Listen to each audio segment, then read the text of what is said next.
All right, let's try this again. So, I just want to make you guys laugh. I want to have fun because life is about fun, having fun. Don't give a shit. Life is about that. There's so many people who care what other people think. All these people and it's just stupid, guys. Just have fun and live your life to the absolute fullest because life is way too fucking short. So, like I said, I'm gonna tell a couple jokes tonight. See if I can get more views. Um, and the garage is decent size. It's getting smaller because I got my car right here. Um, yeah, you can see it. There it is, my car. And then I got my motorcycle here, and then my fiance's car there. So not much room. So I'm gonna tell a few jokes here. See if I can make you guys laugh. So a old lady walks into a gynecologist's office, takes off all her clothes, and the doctor's like, I think you're in the wrong spot. She goes, "Oh no, you put my husband's teeth in last weekend. You need to get them out." Oh, I hope that made you laugh because that was one funny that was one funny joke, and I just want to make you guys laugh. I want you guys to have fun and just not care. You guys just don't gotta care about life. Don't gotta and have fun. Like life's about having fun and making great choices and shit. I've made so many bad choices in my life, but I'm coming around and doing what I can to get you guys happy and make you laugh because that should be my job, motherfucker. Um, so here's a couple more. Um, what the fuck is worse than walking into uh, a party with a penis drawn on your face? Finding out it was traced. Oh, that one gets me pretty good. So I hope you guys like this. I like I said, I'm trying to make you guys laugh, trying to have fun. Um, and I think I told you guys a story last night about my brain tumor. It was pretty bad. I had no symptoms. I had just gotten out of the gym, and then I was talking to my ex girlfriend's dad and blacked out.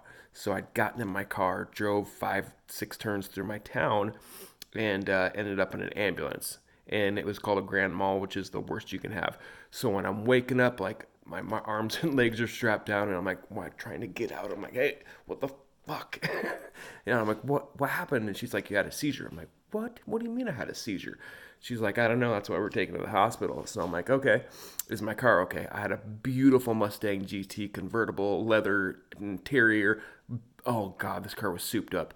And I was like, is my car okay? And she looks at me like I'm the stupidest fucking guy in the world. She's like, really? I'm like, it's a nice car. And luckily, I flew into a field because I didn't head on anybody because it was a 2 lane road, highway. So I didn't head on anybody. I didn't roll my car and die. There's so many shit things that could have happened. So I went to the Coeur d'Alene, Idaho hospital, had 2 more seizures there. And the doctor's like, hey, we need to get you surgery ASAP. I'm like, yeah, that'd be a good idea. So they set up a surgery appointment over in Seattle, Washington at Swedish Medical Center. So I go over there, and they have a hotel there, and then half of my family stayed up on Camano Island. So this might be my third seizure, I think, fourth seizure. So I wake up, and as soon as I wake up, I look over. I'm like, again, because I knew it was another seizure. So I'm like, fuck, like you guys need to fix this. Like this is going too far. So they wouldn't let me walk. They get me in an ambulance, and I don't know why we were heading to Mount Vernon, opposite way, Seattle. I have another seizure in the ambulance, and when I come out of that one, I'm like, hey, you guys got to get me somewhere. I'm pushing the limits on dying here. So they get me down to Swedish, and they do a biopsy and take out a little chunk to tell me what it is. And astrocytoma glioblastoma can grow back whenever it wants, so it could be growing as we fucking speak. But I don't care. Like, there's so many people. They're like, I'm gonna die today, or I'm gonna die. You can't live your life like that. I don't care. I'm gonna die. I know I'm gonna die of cancer. That's a given. But I don't give a shit. I'm gonna live my life to the absolute fullest, kill it every day, and have fun with my life. That's what's all you got to do is have fun and just not care. And there's so many people going, I'm gonna die. Life sucks and do.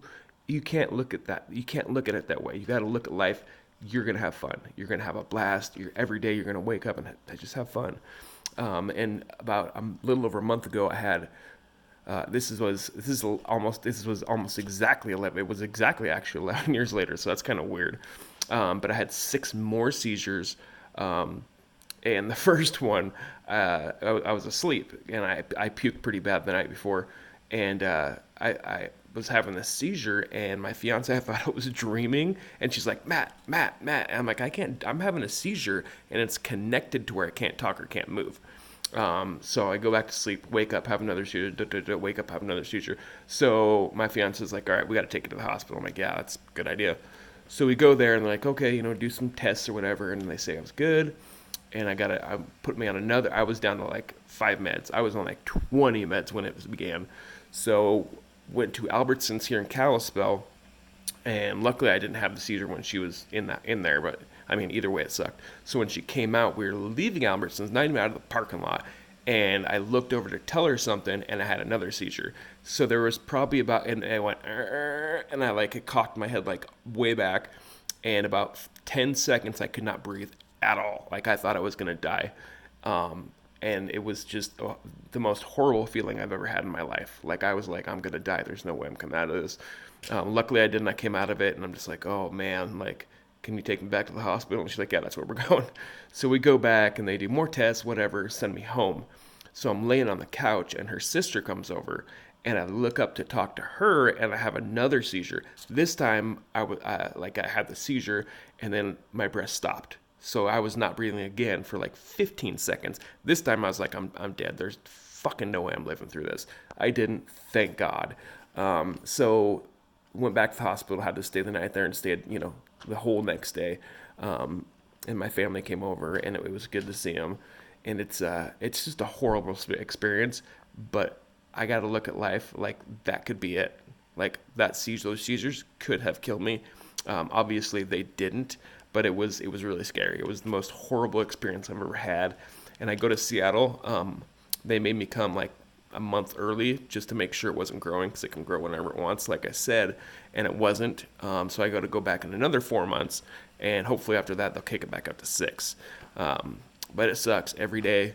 I'm paranoid. Like I got anxiety pills and pain pills, and it's just really hard.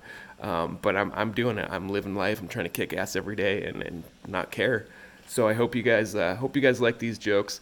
I guess I can tell you a few more. I actually wrote them down, so I'm not a pro comedian, so I have to write some of these down just so I know what I'm doing. So what's the difference between a hungry and horny? What does that say? My writing sucks. So what's the difference between hungry and horny? Where you stick the cucumber. That one's kind of funny, but all right, here's another one. What do you do when your cat's dead? You go with the neighbor's pussy. That one's a pretty good one. I'll do one more for you guys. Sorry, I got asthma too, so that's why I'm always coughing. So why isn't there a pregnant Barbie? Because Ken came in another box. Oh, those jokes are funny, and I really hope they're making you laugh because they fucking bust me up. And all right, I love you guys. I'm glad you guys watched this video.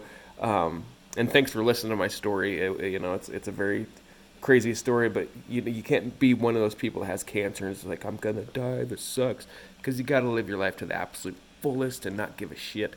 It's funny too, because I do Uber and Lyft, and I can't drive for 6 months, but when I was driving, like, there was 2 or 3 people that are like, you sound just like Dane Cook. And I'm like, dude, that's awesome, because he's one of my favorite comedians. And I actually didn't get a hold of him, but I think it was him on Instagram. And I wrote him like, hey, dude, can you give me some pointers? Because I'm starting comedy and I want to get better and just kick ass. So, and I do have a phobia of being in front of crowds. So hopefully he can help me with that and tell me exactly what to do, because I see pro comedians sweating their asses off on stage, and I'll probably be like that the first year or two, but hopefully I get used to it, and I wish I had a crowd now behind me going woo, but I don't. But thanks for watching, guys. You guys have a fantastic night, and hope you watch tomorrow. Thank you.